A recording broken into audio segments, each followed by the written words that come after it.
ಇವತ್ತಿನ ರೆಸಿಪಿ ಚೌಳಿಕಾಯಿ ಪಲ್ಯ, ಗೋರಿಕಾಯಿ ಪಲ್ಯ. ಚಪಾತಿ ಒಳಗೆ, ರೊಟ್ಟಿ ಒಳಗೆ, ಸಜ್ಜೆ ರೊಟ್ಟಿ ಎಲ್ಲ ರೀತಿ ಕಾಂಬಿನೇಷನ್ ಆಗಿರುವ ಈ ಪಲ್ಯ ಚೌಳಿಕಾಯಿ ಪಲ್ಯ ಯಾವ ರೀತಿ ಮಾಡೋದಂತ ನೋಡೋಣ ಬನ್ನಿ.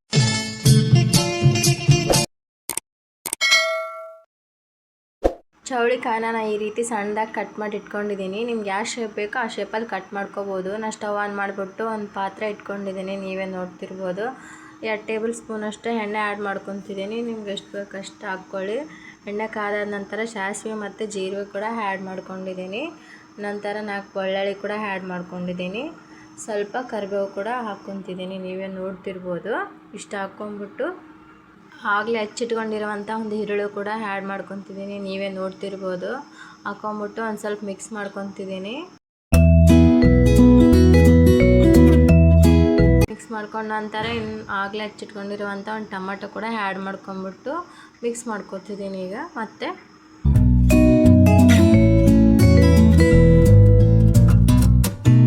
ನಂತರ ನಾನು ಚೌಳಿಕಾಯಿ ಕೂಡ ಆ್ಯಡ್ ಮಾಡ್ಕೊತಿದ್ದೀನಿ. ಆಗಲೇ ನಾನು ಒಂದು ಕುದಿ ಬರೋವರೆಗೂ ನೀರಲ್ಲಿ ಕುದಿಸ್ಕೊಂಡಿದ್ದೀನಿ. ನಂತರ ಹಾಕ್ಕೊಂಬಿಟ್ಟು ಮಿಕ್ಸ್ ಮಾಡ್ಕೊತಿದ್ದೀನಿ, ನೀವೇ ನೋಡ್ತಿರ್ಬೋದು. ಸ್ವಲ್ಪ ಅರಿಶಿಣ ಹಾಕ್ಕೊತಿದ್ದೀನಿ, ರುಚಿಗೆ ತಕ್ಕಷ್ಟು ಉಪ್ಪು ಹಾಕ್ಕೊತಿದ್ದೀನಿ. ನೀವು ಎಷ್ಟು ಬೇಕು ಅಷ್ಟು ಹಾಕ್ಕೊಳ್ಳಿ. ನಂತರ 1 ಟೇಬಲ್ ಸ್ಪೂನಷ್ಟು ಖಾರ ಕೂಡ ಆ್ಯಡ್ ಮಾಡ್ಕೊತಿದ್ದೀನಿ. ಆ್ಯಡ್ ಮಾಡ್ಕೊಂಬಿಟ್ಟು ಚೆನ್ನಾಗಿ ಮಿಕ್ಸ್ ಮಾಡ್ಕೊತಿದ್ದೀನಿ, ನೀವೇ ನೋಡ್ತಿರ್ಬೋದು. ಚೆನ್ನಾಗಿ ಮಿಕ್ಸ್ ಮಾಡಿಬಿಟ್ಟು ಒಂದು ಕುದಿ ಬರೋವರೆಗೂ ಕುದಿಸ್ಕೋಬೇಕು. ಕುದ್ದಿದೆ, ಈಗ ನೋಡ್ತಿರ್ಬೋದು ನೀವೇ. ಚೆನ್ನಾಗಿ ಮಿಕ್ಸ್ ಮಾಡ್ಕೊತಿದ್ದೀನಿ.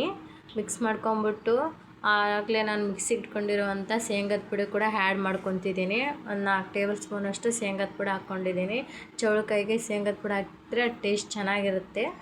ಮಿಕ್ಸ್ ಮಾಡ್ಕೊತಿದ್ದೀನಿ, ನೀವೇ ನೋಡ್ತಿರ್ಬೋದು. ಚೆನ್ನಾಗಿ ಮಿಕ್ಸ್ ಮಾಡಿಬಿಟ್ಟು ಇನ್ನೊಂದು ಕುದಿ ಬರೋವರೆಗೂ ಮುಚ್ಚಿಡ್ತಾಯಿದ್ದೀನಿ ನಾನು. ಇನ್ನೊಂದು ಕುದಿ ಬರೋವರೆಗೂ ಕುದಿಸ್ಕೋಬೇಕು.